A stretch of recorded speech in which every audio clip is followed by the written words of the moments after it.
बोलिए श्री सद्गुरुदेव महाराज की, श्री आनंद कंद भगवान की, आदिशक्ति जगत जननी श्री माता जी की, सभी दिव्य महान विभूतियों की।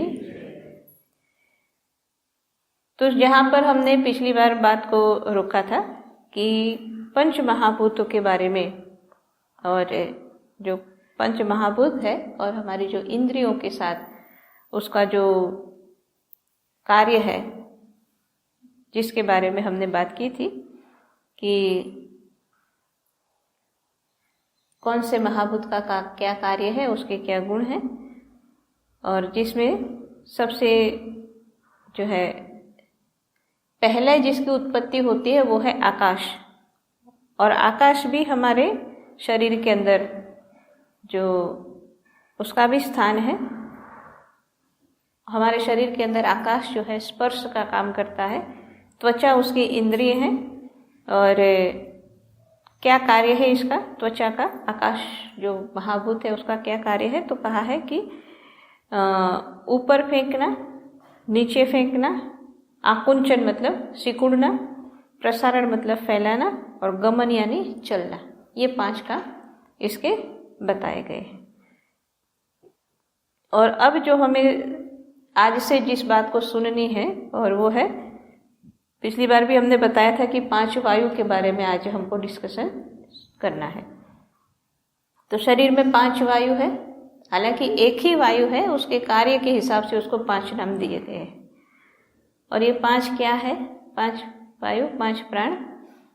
अब जो रेगुलर योगा क्लास में आते हैं उनको सब याद है, क्योंकि हमने बहुत समय तक 5 प्राण को, 5 वायु को बैलेंस में रखने के लिए 5 आसन किए थे, है 5 आसन, जो 5 वायु को, 5 प्राण को बैलेंस में रखने के लिए। तो 5 प्राण, 5 वायु कौन कौन से हैं? प्राण, अपान, समान, उदान और व्यान। ये तो सबको याद है। और थोड़ा बहुत उसके कर्मों के, उसको क्या हमारे बॉडी में उसका क्या काम है, ये भी हमने बहुत बार इस बात को सुना है, लेकिन फिर भी उसको थोड़ा सा हम आज समझ लेते हैं, क्योंकि आज हम बात करेंगे वो सिर्फ 5 की बात नहीं करेंगे, आज हम 10 की बात करेंगे। क्योंकि ये जो 5 वायु है, पंच प्राण है, उसके साथ जुड़े हुए 5 उप प्राण भी है, जो उसी के साथ रह करके और उस प्राण वायु जो वायु है उसके भी हेल्प करते हैं, और उनका अपना भी अलग से काम होता है। तो 10 वायु है, 5 मुख्य है और 5 उसके सपोर्टिव है। तो उन 10 के बारे में आज हम सुनते हैं, ठीक है। तो सबसे पहले जैसा हमने कहा, प्राण, अपान, समान, व्यान और उदान, 5 वायु, पहले उनकी चर्चा करते फिर उनके उप प्राण की बात करते हैं। तो सबसे पहला है प्राणवायु। प्राणवायु जो है उसका स्थान हृदय में कहा जाता है, और उसके लिए यह भी कहा जाता है कि हृदय के साथ साथ, मतलब उसका एक पॉइंट उसका हृदय है, कि मुख्य स्थान उसका हृदय है, लेकिन वो कहाँ से कहाँ तक काम करता है, तो कहा नाभि से लेकर कंठ तक का जो विस्तार है वो प्राणवायु के अंडर में आता है। और प्राणवायु के अंडर में जब नाभि से और कंठ तक का विस्तार आता है तो हम इस बात को समझ सकते हैं कि प्राणवायु का कार्य क्या होगा।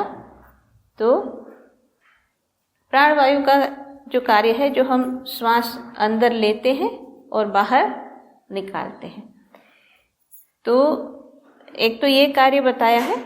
और शब्द का उच्चारण, क्योंकि कंठ तक है ना उसका, कंठ यानी हमारी नेक, गला, तो यहाँ से यहाँ तक उसका विस्तार है, इसलिए प्राण को, श्वासों को लेना, छोड़ना और उच्चारण यानी बोलना, ये जो है सारी बातें प्राणवायु के अंडर में आती है।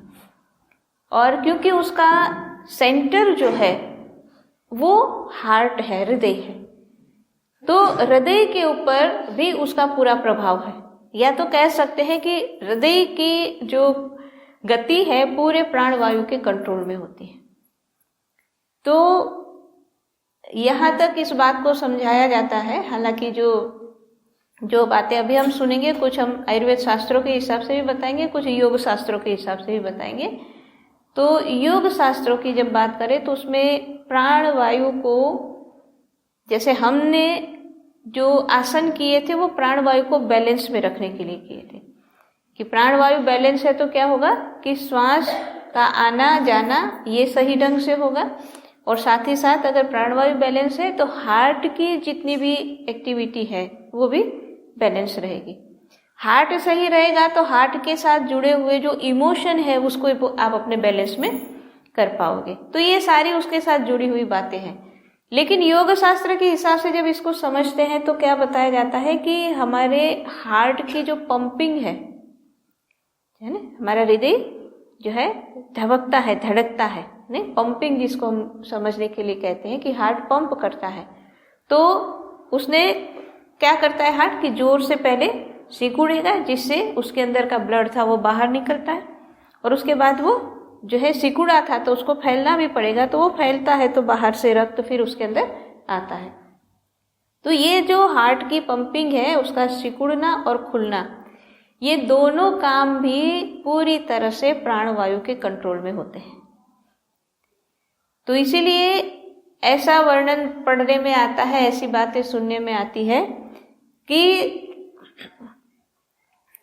जो योगी होते हैं, जो योग साधना में बहुत आगे बढ़ते हैं, जो अपने प्राणवायु को अपने कंट्रोल में कर लेते हैं। प्राणवायु को कंट्रोल में करना वैसे इतना आसान नहीं है, क्योंकि हम सब जब प्राणायाम करते हैं हम सबको ये बात पता है कि थोड़ी देर के लिए श्वास रोकने में कितनी आफत हो जाती है। लेकिन ये बहुत सारी योग साधना में जिसने अपने आप को मिटाया है या जिसका जीवन इसी के पीछे लगा है, जो साधना में ही लगे हैं, तो कहते हैं ऐसे योग साधक जो होते हैं जिसने प्राणवायु को अपने कंट्रोल में कर लिया, तो अपने हार्ट को भी अपने कंट्रोल में कर लेते हैं। तो कहते हैं उनके पास इतनी शक्ति होती है कि वो जब चाहे तब अपने हार्ट को पंप करने से रोक देते हैं, जब चाहे तब उसको काम पे लगा सकते हैं। मतलब उस हृदय की धड़कन वो अपने आप हिसाब से रोक भी सकते हैं, चला भी सकते हैं। तो कहने का मतलब कि प्राण जिसको हम अपना जीवन कहते हैं, क्यों कहते हैं? क्योंकि प्राणवायु दो बहुत महत्वपूर्ण काम है उसके, श्वासों का और हृदय का। इन दोनों के ऊपर हम समझते हैं कि हमारा जीवन का आधार है। अगर श्वास रुक गई तो भी नहीं चलेगा काम, है, श्वास रुक गई तो भी खत्म हो गए हम। तो इसलिए प्राणवायु को मुख्य प्राण कहा जाता है, सबसे इंपॉर्टेंट जो है उसी को माना जाता है। तो उस प्राणवायु के साथ उसके सपोर्ट में जो एक उप प्राण है जिसको कहा जाता है नाग, उसका नाम है नाग।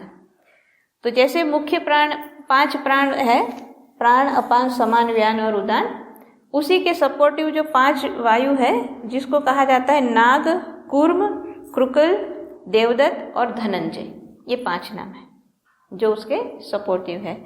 तो प्राणवायु के साथ जो होता है नाग, वो भी हृदय में रहता है, क्योंकि प्राण के साथ वो भी है, तो इसलिए वो भी हृदय में रहता है और प्राणवायु के कार्य में पूरा उसके सपोर्ट में उसका काम भी होता है।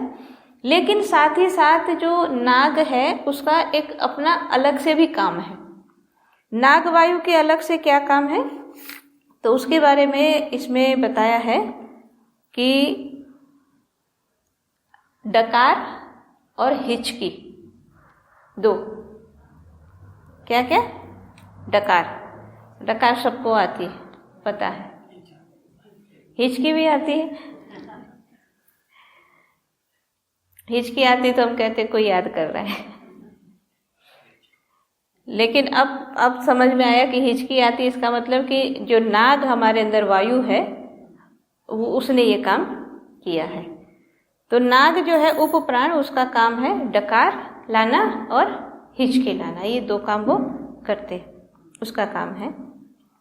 अब बहुत गहराई में नहीं जाएंगे क्योंकि हमको सिर्फ इसी को नहीं पढ़ना है, क्योंकि अगर आयुर्वेद योग का मैं ऊपर से सारी बातें बता रही हूँ, बहुत डिटेल में नहीं समझना है।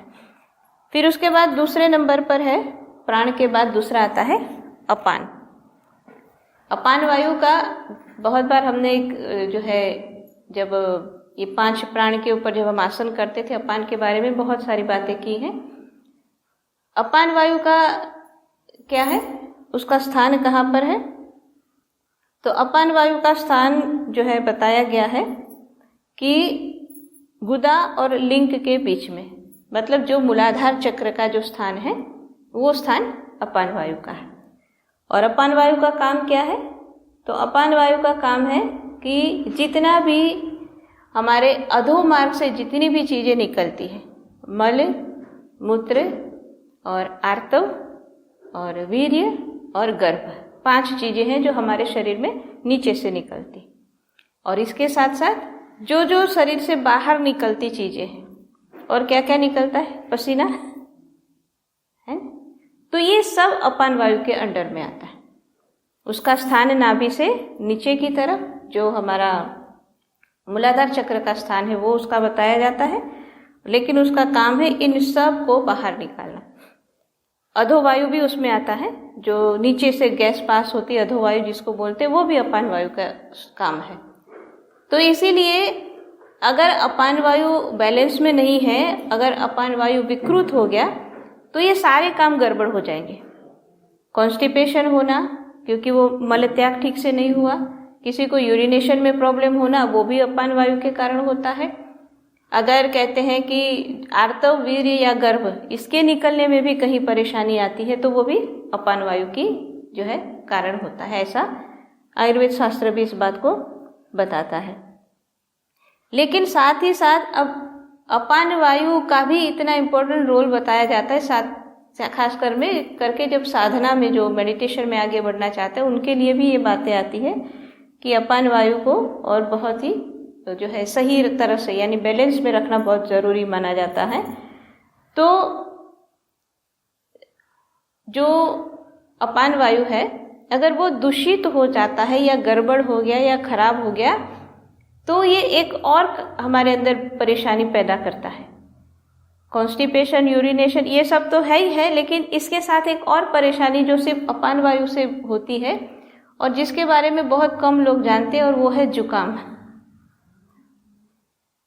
क्योंकि उसमें भी कुछ निकलता है ना, शरीर से जो निकलने का काम है बाहर, वो सब अपान वायु का। तो अपान वायु जब दूषित होता है, और आप अनुभव करके देखना कि जब जब भी जुकाम हुई तो जरूर पेट में कुछ न कुछ प्रॉब्लम हुई, दोनों जुड़ा हुआ है। अपान वायु दूषित होने पर ही ये होता है। तो इसलिए अगर सर्दी जुकाम होती है तो सबसे पहले जुकाम की जो है ट्रीटमेंट इतनी इम्पोर्टेंट नहीं बताई जाती, लेकिन ज़्यादा पहले बताया जाता है कि पेट में जो गड़बड़ है उसको ठीक करो तो वो भी ठीक हो जाएगा। अपान वायु को बैलेंस करो तो जुकाम भी, इसीलिए जिसको अपान वायु जो बैलेंस में नहीं होता उसको बार बार जुकाम होती है। बहुत सारे लोग होते हैं जो कहते हैं उनको बार बार जुकाम होती है। क्यों होती है? क्योंकि अपान वायु बिगड़ा हुआ है तो जुकाम भी बार बार हो जाती है। अब अपान वायु के साथ जो है उसका सपोर्टिव जो वायु है, जो दूसरे नंबर पर इसमें अभी हमने पढ़ा था, जिसका नाम है कूर्म। कूर्म, तो कूर्म कछुए को भी बोलते हैं, इसलिए अवतार कथा में आता है कूर्म अवतार, यानी कच्छप अवतार, कछुआ। तो दूसरा वायु, पहला था नाग और दूसरा है कूर्म। कूर्म जो है अपान वायु के साथ होता है, और उसका काम क्या है? स्थान उसका भी वही है जहां अपान वायु बताया गया, मूलाधार चक्र का स्थान, वो स्थान कूर्म का भी है। लेकिन कूर्म का अपना एक अलग से और भी काम है। वो रहता है मूलाधार चक्र के स्थान में, लेकिन उसका काम क्या है? उसका काम है जो हमारी आंखें बंद होके खुलती हैं, जिसका एक दो बार नहीं, कई बार सत्संग में वो शब्द हमने सुने थे कि आंख का बंद होकर के खुलना, उसको क्या कहा जाता है? निमेष और उन्मेष है। निमेष और उन्मेष, ये जो काम है आंख का बंद होना और खुलना, ये कौन करता है? कूर्म, कूर्म वायु। अगर कूर्म वायु में कुछ गड़बड़ होती है तो ये जो हमारा काम है आंखों का जो है पलके बंद होना और खुलना, या पलकों के अंदर परेशानी हो सकती है। इसलिए बहुत बार क्यों ऐसा हम देखते हैं या ऐसा बताया जाता है कि कहीं कोई परेशानी थी, लेकिन उस टिपिकल जगह को अगर कोई ट्रीटमेंट करते रहता है और ठीक नहीं होता है, तो क्यों नहीं होता है? क्योंकि उसका रूट कहीं और है कि पलकों में कुछ परेशानी, हम सिर्फ पलकों के ऊपर ही कुछ कुछ करते रहे तो काम नहीं बनेगा। क्यों? क्योंकि उसका रूट जो है वो हमारा कूर्म वायु है।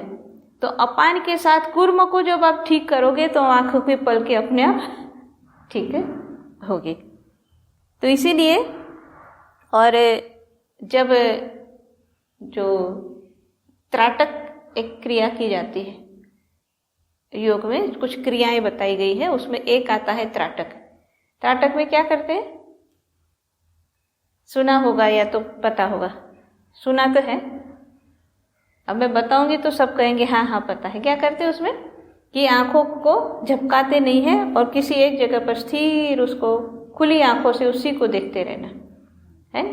तो उसके लिए कहा जाता है कि या तो आप अपने अंगूठे को रख के या तो दीवार पर कोई एक पॉइंट बना करके या दिए की ज्योत है उसी को सिर्फ देखते रहो है। अब ये तो त्राटक की बात है, लेकिन वैसे बचपन में सबने खेला है, हम भी खेलते थे बचपन में है ना, आपस में कितनी देर तुम बिना ऐसे किए आंख रख सकते हो, फिर एक दूसरे की आंख में देख के हिलनी नहीं चाहिए। अब देखो हमको जो बचपन में खेलने के लिए सिखाते थे ना, वो उसके पीछे की कितनी सारी मतलब हमारे हेल्थ की बात है ना इसमें। अब क्या होता है कि जो बचपन से इस तरह खेले या जिसने इस तरह से किया अपनी आंखों पे उसका कंट्रोल हो गया, तो सीधी सी बात क्या हुई कि कूर्म वायु उसका सही रहा, कूर्म बैलेंस में रहा, कूर्म के ऊपर उसका कंट्रोल हो गया है। आंखों की पलकों के ऊपर हुआ मतलब कूर्म के ऊपर हुआ। अब कूर्म का काम और क्या क्या है, कूर्म और अपान दोनों साथ में रहते हैं, लेकिन उसकी कहाँ हमें जो है ये समझने की जरूरत है कि उसका और क्या क्या काम है। तो कूर्म और अपान इन दोनों के लिए कहा जाता है कि जो स्त्री है या नारी है उसके अंदर कूर्म पावरफुल होना चाहिए, प्रधान होना चाहिए, और नर यानी पुरुष के अंदर अपान वायु। अगर इस तरह से होगा तो जैसे पति पत्नी है, अगर इन दोनों में ये दोनों वायु का जो बैलेंस जिस रूप में होना चाहिए वैसा नहीं हुआ है, कि जैसे हमने अभी देखा कि स्त्री में कूर्म और पुरुष में अपान वायु मतलब ज्यादा पावर में होना चाहिए, प्रधान होना चाहिए, या ज्यादा सही से उसका काम होना चाहिए। अगर ये दोनों इम्बैलेंस हुआ मतलब कि स्त्री में कूर्म प्रधान होना चाहिए उसके बजाय अगर उसमें अपान प्रधान हो गया, अपान ज्यादा पावरफुल हो गया कूर्म से, और पुरुष के अंदर अपान पावरफुल होना चाहिए थे उसके बजाय अगर उसमें कूर्म पावरफुल हो गया, तो ऐसे पति पत्नी का संबंध कहा जाता है कि जैसे कुत्ते बिल्ली का होता है। कुत्ते बिल्ली की कभी बनती है, देखा कभी नहीं बनती है। चूहा और बिल्ली की बनती है नहीं बनती। लेकिन साथ ही साथ ये भी बताया जाते हैं कि ऐसी जिसके अंदर विसंगति होगी वायु की है ना, तो बहुत ज्यादा उसके अंदर ये प्रॉब्लम होता है कि उनको संतान की प्राप्ति नहीं होती। तो बहुत लोग आपने ऐसे देखे भी होंगे, सुने भी होंगे बहुत सारे कि कितनी भी दवा कर दी, कितना भी कुछ किया, लेकिन संतान नहीं हुआ। जब ये दोनों वायुओं में इम्बैलेंस होता है तो ये भी होता है? और इसीलिए जो हम पुरानी जो बातों को याद करें तो क्या होता था कि जो बचपन में जो खेल खेलते थे है, तो जनरली जैसे मैंने कहा कि आंखों को खोल करके एक दूसरे की आंख में देख के ऐसे करते थे, खेल था ये हमारे लिए बचपन में है। लेकिन आप समझ सकते हो, और ये भी था कि ये बचपन में ये जो खेल थे ये इसमें ये भी होता था कि कुछ जो है लड़कियों के अलग खेल होते थे, लड़कों के अलग खेल होते थे हैं। अगर जो लड़की को खेलना चाहे वो लड़का खेले, एक तू लड़की है तू नहीं खेलेगा बोलते थे, होता था। क्यों?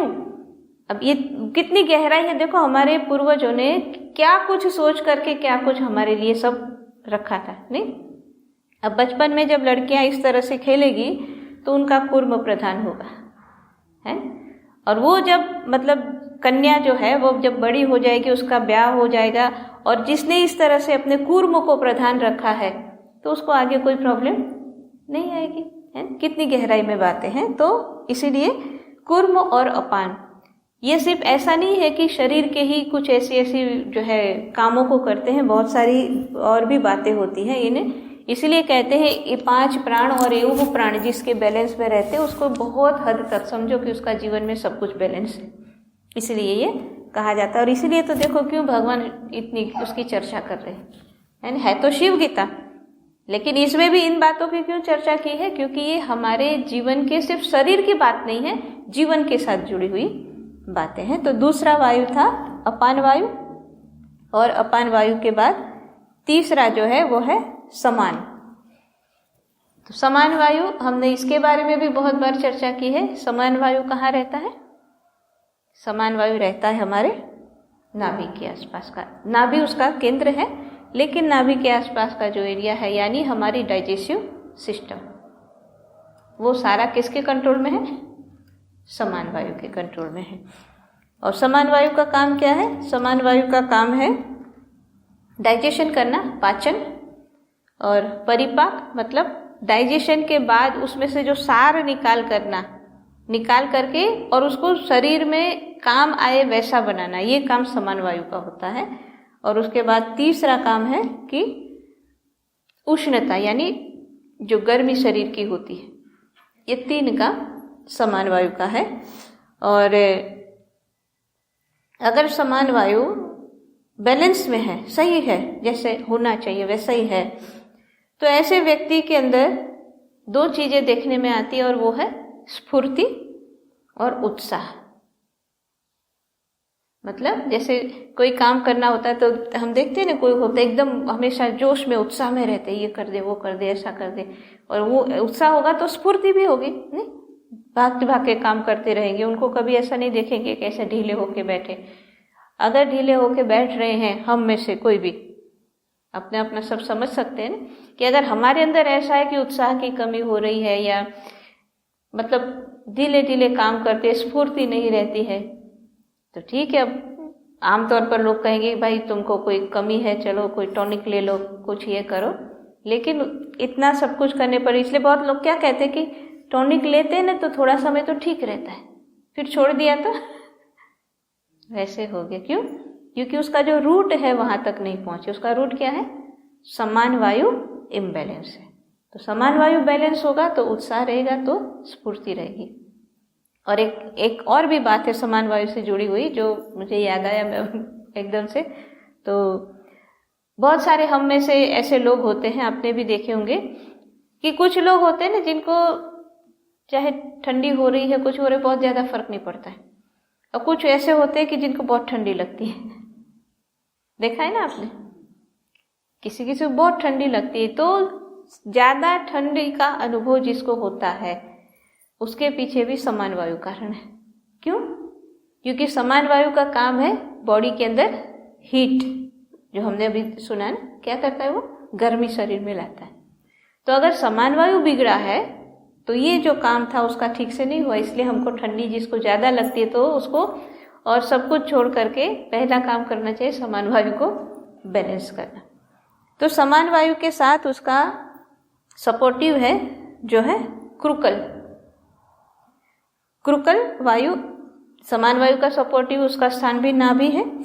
और नाभि में रह करके क्रुकल वायु क्या करता है? समान वायु के सपोर्ट के साथ साथ ये करता है एक और काम, और वो काम ये है कि अभी के समय में बहुत लोगों को होता है, वो है छींक आना।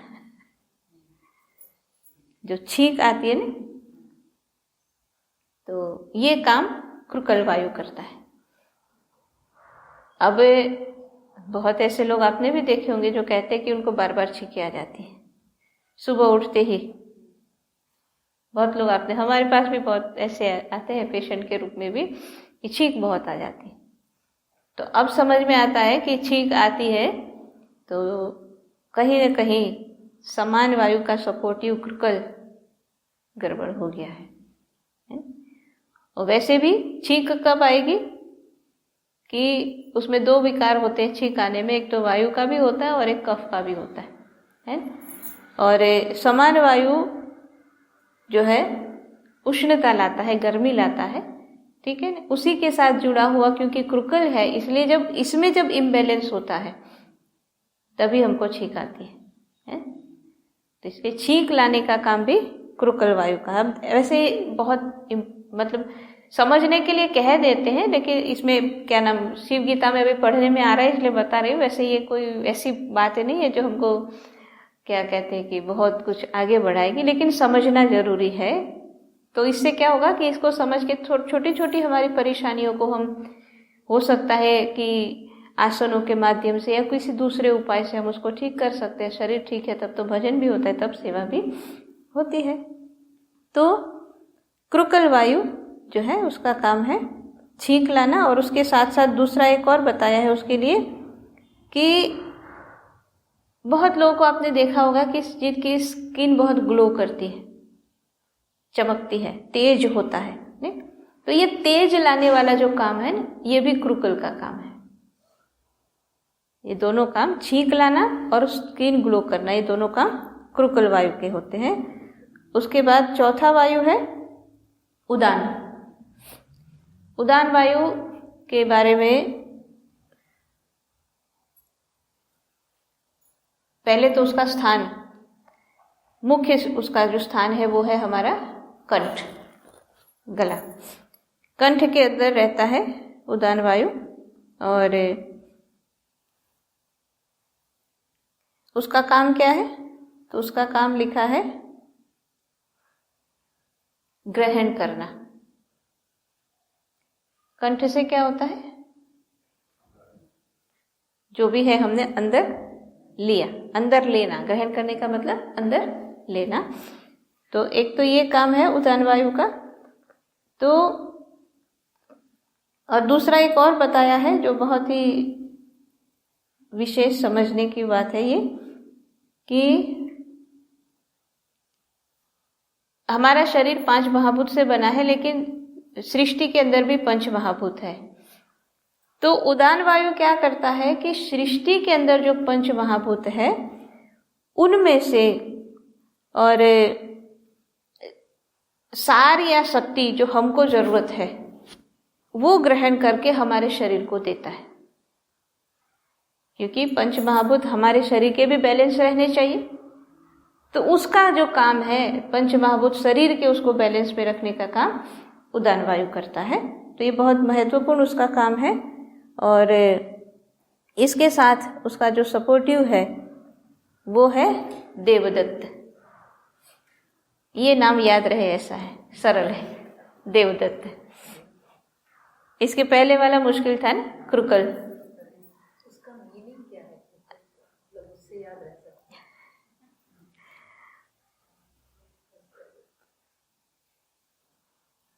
ढूंढ के बताऊंगी। देवदत्त जो उदान के साथ कंठ में रहता है, क्योंकि उसका सपोर्टिव तो उसको साथ कंठ में रहेगा। देवदत्त का काम क्या है? उदान वायु का साथ देना, और उसके साथ उसका भी अपना अलग काम होता है। उसका काम है जम्हाई। जम्हाई आती है, वो देवदत्त के कारण आती है। क्या बोलते हैं उसको, जम्हाई को? योनि। योनि, वो काम देवदत्त करता है। अब ये जो देवदत्त और उदान वायु का जो स्थान है, इसके साथ जुड़ी थोड़ी और भी बातें हैं, देवदत्त के साथ जोड़ करके बताई जाती है कि देवदत्त का एक और काम है, और वो है कि देवदत्त क्या करता है। तो कहते हैं कि जितनी भी जो संपदा, संपदा समझते हो? हाँ हाँ, जोर से बोलो, सब सुनेंगे। सबको मालूम है, इसलिए नहीं बोल रहे हैं। तो जितनी संपदा है ना, उसका स्वामी देवदत्त को बताया जाता है। और क्योंकि ये यहाँ रहता है कंठ में, और उसके ऊपर ये जो यहाँ के जो वायु है, और खास करके ये जो स्थान है कंठ को बोलते हैं, इतने के ऊपर जहाँ देवदत्त रहता है उसके ऊपर, क्योंकि वो संपदा का मालिक है, इसलिए जो संपदा में किस किस चीजों को गिनेंगे? सोना है, हीरा है, ये सब चीज आएगी ना, मोती है, महंगी जो सारी चीजें। और इसीलिए उसको जब आप धारण करते हो अपने शरीर में, तो कहाँ करते हैं? ज्यादातर इतने में ही आता है, क्योंकि वो जो चीजें हैं इसका प्रभाव इस पर होता है, और इसका प्रभाव उस पर होता है, इसलिए उसको इतने में ही है। इसलिए जो सही मायने में इसके जिसको जानकारी नहीं वो हमेशा कहते हैं, अगर कोई होता है ना कि कब जब फैशन करने लगते हैं तो ये बातें नहीं पता होती है क्यों किया, कैसे, इसके पीछे कारण क्या था। तो अगर कोई ऐसे इतना पहनेंगे तो तुरंत इतना लंबा नहीं होता, इतना ही होना चाहिए, क्योंकि भाई इतना ही उसका एरिया है, यहीं तक उसका स्वामी यहीं पर रहता है। इसलिए देवदत्त का ये भी है। और उदान के साथ जो है कहने के लिए उदान के साथ है, लेकिन अपने आप में वो बहुत उसका भी प्रभाव है। और इसलिए देवदत्त और उदान, अब इसके साथ ये भी बात आती है क्योंकि देवदत्त जो है वो संपदाओं का स्वामी है, इसलिए देवदत्त को ठीक रहेंगे तो संपदा भी आएगी है। तो देवदत्त को ठीक करना पड़ेगा। कैसे करते हैं, उसके लिए भी बहुत सारी योगिक क्रियाएं होती है। कुछ क्रियाएं होती है योग में, बंध भी होते हैं जिससे हम अपने देवदत्त को सही रख सकते हैं। तो ये जो है अभी हम नहीं बताएंगे, उसको हम योगा क्लास में बताएंगे। हाँ, योगा क्लास एवरी संडे। सबको देवदत्त चाहिए, पता लग गया अभी। हाँ, तो उसके बाद 5वां वायु है व्यान। व्यान वायु, जैसा हमने बहुत बार व्यान वायु के लिए तो आसन हमेशा करते थे और बहुत पसंद भी आते थे लोगों को, स्ट्रेचिंग, पूरा बॉडी का बैलेंस करना, पूरी बॉडी को। नहीं, व्यान वायु, व्यान वायु वैसे तो पूरे शरीर में रहता है, लेकिन उसका जो मुख्य केंद्र है, सेंटर उसका जो माना जाता है कि मस्तिष्क का मध्य भाग, ये उसका सेंटर है। और व्यान वायु का काम क्या है, तो कहते हैं कि पूरा नर्वस सिस्टम उसके कंट्रोल में है। नर्वस सिस्टम को पूरा वो व्यान वायु संभालता है, और उसके साथ साथ जितना भी रक्त संचार, यानी पूरे शरीर में जितना भी रक्त का भ्रमण होता है, ब्लड जितना भी घूमता है, चाहे आर्टरीज में चाहे वेन में, किसी भी रूप में, नहीं, वो भी काम कौन करता है? कौन सा वायु सुन रहे हैं अभी? व्यान वायु। व्यान वायु का ये काम है। और व्यान वायु के साथ उसका जो सपोर्टिव है वो बहुत अच्छा नाम है, धनंजय।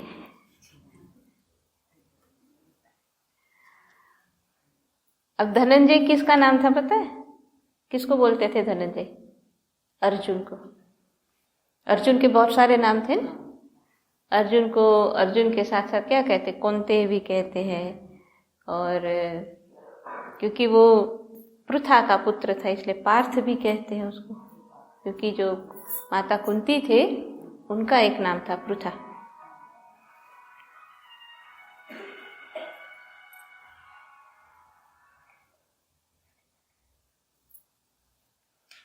तो उसका एक नाम पार्थ भी था, और ऐसे ही अर्जुन का एक नाम था धनंजय। और जैसे हम जब गीता शास्त्र पढ़ते हैं उसमें आता है कि कहीं कहीं पर भगवान कृष्ण ने अर्जुन को संबोधन किया है तो उन्होंने कहा गुड़ाकेश, गुड़ाकेश भी कहा है। तो ये भी अर्जुन को नाम मिला था। गुड़ाकेश क्यों कहते थे? गुड़ाकेश इसलिए कहा गया उसको क्योंकि अर्जुन ने अपनी निद्रा को जीत लिया था, इसलिए उसको गुड़ाकेश बोलते थे। तो ऐसे ही अर्जुन का एक नाम था धनंजय। तो धनंजय जो है वो व्यान वायु का सपोर्टिव है, और वो भी व्यान की तरह पूरे शरीर में भी होता है, और साथ ही साथ उसका जो सेंटर है वो व्यान के साथ हमारे मस्तिष्क के मध्य भाग में है। तो जैसे हमने बाकी वायु में सुना कि वो सपोर्टिव भी होते, लेकिन उनके भी अलग से अपने भी काम होते हैं। तो वैसे धनंजय का अपना खुद का काम क्या है? तो ये 2 रूप में काम करता है धनंजय।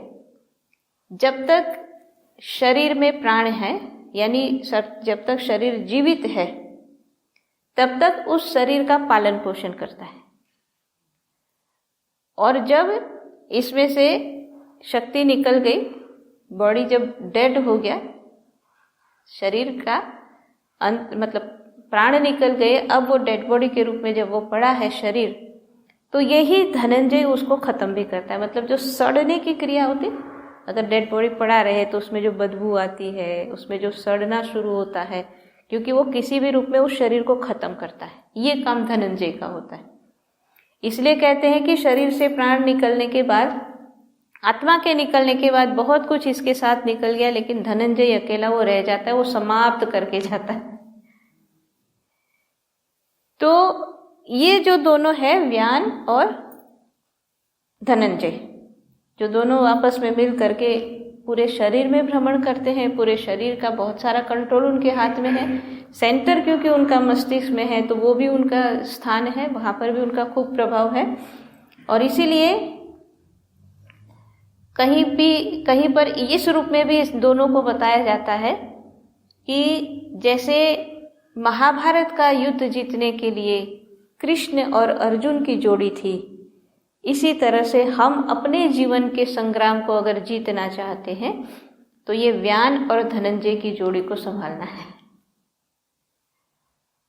अगर ये दोनों आपने सही अपने उसमें कर लिया तो क्योंकि उनका कार्य क्षेत्र देखो, व्यान कहाँ से कहाँ तक जाता है, यहाँ पर है। सबसे पहले तो यही ठीक रखना है और इसके साथ जुड़ा हुआ सारा काम है। तो इसीलिए व्यान और धनंजय, अगर इन दोनों को कहते हैं कि जिसने सही ढंग से कर लिया उसके ऊपर काम, तो कहते हैं अपने जीवन की जो महाभारत की कथा है, अपना जीवन में जो महाभारत का संग्राम है, उसको भी वो जीत जाएगा है। तो 5 वायु और 5 उपवायु, ठीक है। तो ये जो कुछ बातें मैंने सुनाई, ये जो अभी जो सारा वर्णन हमने सुना, ये क्योंकि हम जब आयुर्वेद में पढ़ते हैं, हमारे भी पढ़ने में ये सब कुछ आता है, इसलिए ये जो मैंने सुना है उसमें बहुत सारी जो बातें थी वो आयुर्वेद शास्त्र के हिसाब से जो मुझे याद था या जो मैं जानती हूँ वो सब बताया था। क्योंकि जब हम धार्मिक ग्रंथों को पढ़ते हैं और योग शास्त्र को पढ़ते हैं और आयुर्वेद शास्त्र को पढ़ते हैं, तो उन्हीं बातों को थोड़ा सा कुछ अलग होती है उसमें बातें।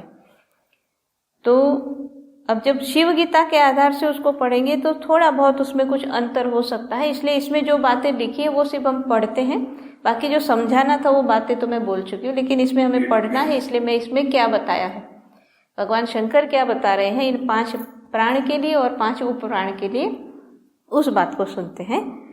तो जैसे पहला भी हमने पढ़ा था, प्राण जो है वो नाभि से कंठ तक स्थित रहता है और नासिका, नाभि तथा हृदय कमल में गमन करता है। मतलब श्वास लेते हैं तो नासिका तक आए ना, नाक तक उसकी बात आई। शब्द का उच्चारण, निश्वास और श्वास, ये उसका कार्य है, यानी बोलना, श्वास लेना और छोड़ना, ये प्राणवायु का काम है। उसके बाद जो है दूसरा वायु, गुदा, लिंग, कटी, जंघा, उदर, नाभि, कंठ, अंडकोश और जोड़ों की संधि तथा जंघाओं में अपान वायु रहता है, यानी नाभि से नीचे का जो एरिया, जैसे हमने इसमें भी सुना तो कहा। और उसका काम है कि मूत्र और पुरुष का विसर्जन यानी त्याग करना, नीचे से भी या शरीर में जो भी निकलता है वो। इसके बाद जो है आगे का वायु है, इसके लिए लिखा है कि नेत्र, कर्ण, पांव के घुटने, जिह्वा, नासिका, ये उसके अंडर में आता है। इसके बाद वाला जो वायु था तीसरा। और प्राणायाम में रेचक, कुंभक और पूरक, कुंभक और रेचक, यानी श्वास लेना, रोकना और छोड़ना, ये तीनों भी ये तीसरे वायु के अंडर में ये काम होता है। फिर जो समान वायु है, समान वायु के लिए कहा कि वो जठराग्नि यानी जो डाइजेस्टिव सिस्टम वो उसके कंट्रोल में है। लेकिन साथ ही साथ इसमें ये भी कहा है, क्योंकि जो एक और बातें हैं, जो 72,000 जो नाड़ियाँ बताई जाती है, 72,000 नाड़ी। और नाड़ी क्या है उसके बारे में हम बहुत बार चर्चा कर चुके हैं। नाड़ी का मतलब होता है कि जिसके अंदर प्राणों का प्रवाह होता है, जिसको हम कह सकते हैं एनर्जी ट्यूब। जैसे ब्लड सर्कुलेशन के लिए हमारे अंदर आर्टरी और वेन है, इसी तरह से एनर्जी के सर्कुलेशन के लिए जो जिसको नाड़ी कहते हैं, जो ट्यूब होती है उसको नाड़ी कहते हैं, वो बहते 72,000 हमारे शरीर के अंदर होती है। और ये सारी 72,000 जो पूरी नाड़ियां हैं वो जहाँ से निकलती है और जहाँ वो आकर के मिलती है वो हमारी नाभि है। तो क्योंकि ये एरिया समान वायु के अंडर में है, इसलिए इसमें ये बात बताई कि 72,000 नाड़ियों में जो संचार होता है एनर्जी का या प्राणों का, ये भी समान वायु के अंडर में आता है क्योंकि ये यहीं पर रहता है। और उसके बाद है कि जो भोजन हम करते हैं या जो पानी पीते हैं उसको अंदर ले जाना, और ये काम उदान वायु का है। लेकिन साथ ही साथ इसमें और भी बहुत सारी बातें लिखी है, और उसमें लिखा है कि सिर्फ इसी स्थान पर नहीं उदान वायु और कहाँ है, तो कहा कि हाथ, पैर और संधि यानी जॉइंट्स, इसके अंदर भी बताया है कि ये है। और उठना चलना, और ये उठना बैठना चलना ये काम उसके अंडर में आएगा क्योंकि ये जॉइंट्स से जुड़ा हुआ है। और त्वचा, मांस, रक्त, अस्थि और स्नायु, इसमें वो अपना कार्य करता है।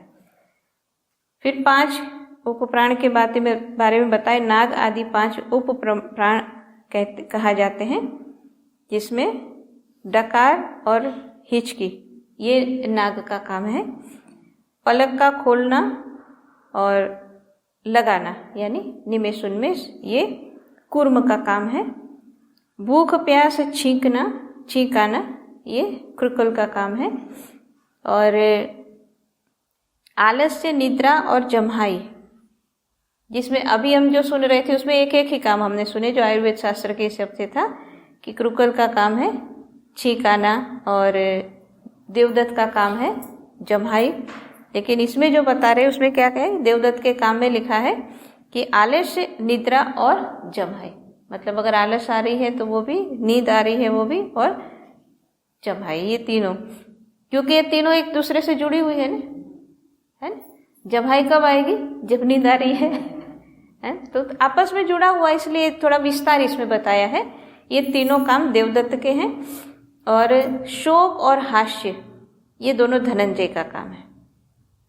शोक और हास्य यानी दुखी होना और खुश होना। दुखी और खुश होना ये कहाँ से होता है, इसलिए क्योंकि उसका स्थान ये है, इसलिए ये दोनों काम उसके साथ भी जुड़े हुए हैं। तो अब जो है 5 प्राण और 5 उपप्राण उसकी कथा हम कर लिए। इसके बाद अब जो आगे भगवान ने बताया है वो है अग्नि के बारे में, और उसके बाद इंद्रियों की बातें हैं।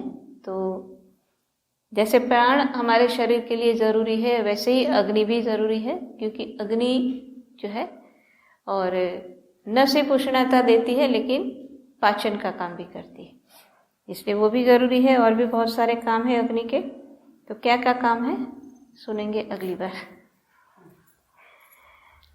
बोलिए श्री सद्गुरुदेव महाराज की, श्री आनंद कंद भगवान की, आदिशक्ति जगत जननी श्री माता जी की, सभी दिव्य महान विभूतियों की, सच्चे दरबार की।